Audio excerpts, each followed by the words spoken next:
Hello, my name is Roy Madelon, and I am a Friendship Circle volunteer. I started out going to Friendship Circle in 8th grade. I didn't really know what I was getting into. It just kind of seemed like a cool activity. Nechama came and did a presentation at my youth group about Friendship Circle, and it seemed pretty intriguing. I didn't really have any experience with special needs kids, as all the volunteers say. And I didn't really know what it was going to be like. I didn't have any experience in it. But I figured the rest of my chapter was doing it. The rest of my youth group was doing it. A bunch of my friends were doing it. So I'll try it. So I started out in Friendship Circle, a follower. I started out someone that just kind of did it because the rest of the crowd was going, and I was perfectly okay with that. So slowly I got a little bit more involved. I started out with Sunday Circle. I went more often towards freshman year. And then 10th grade, my brother was doing Friends at Home program with a kid called Jonah.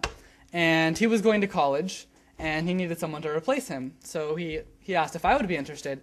And I said that I wasn't really sure. I don't know what it would be like. I don't know if I can make the time commitment.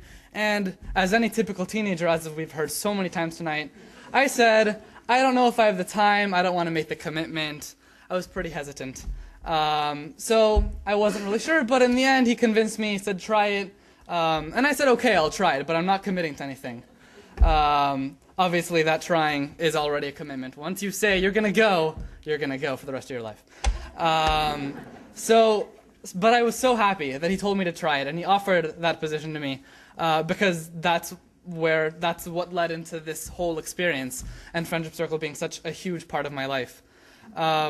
So when I went to Sunday Circle in 8th grade, I'd actually seen Jonah several times in Sunday Circle.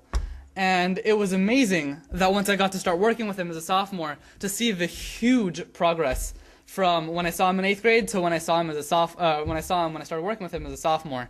When I was in 8th grade, he was so hard to communicate with. He would run in random direction. You would talk to him or try to get him to say something, and he wouldn't respond. And I saw his buddies so frustrated. And by the time I got there as a sophomore, it was amazing to see the work that my brother had already done and how much he had an impact on his life.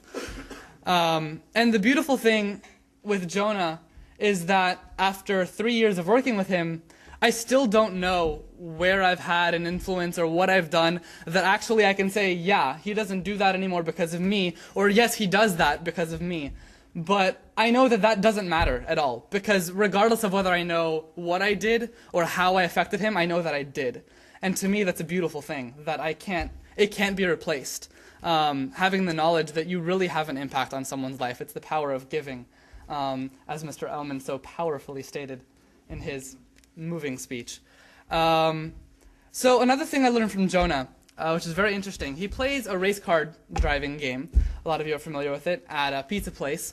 And every single time we go there, we put in the quarter, and he's so excited and he's going to play, and he just sits there. And he watches the screen as the game goes by. And he's laughing and smiling and so happy. And every single time I get so frustrated, like, no, Jonah, spin this way, you got to go with the road.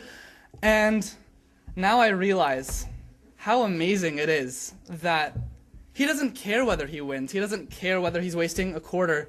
It's appreciating the little things. It's appreciating the fact that he gets to play this game at this time, and for him, that's all that matters, and it's beautiful. And it doesn't matter whether he gets to play it again, or whether he wins or loses, or what place he gets.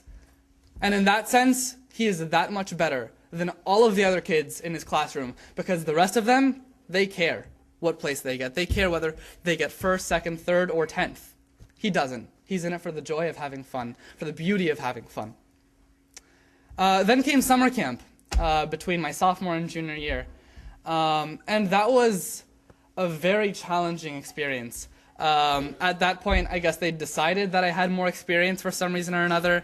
And so I had a pretty challenging kid, Elijah.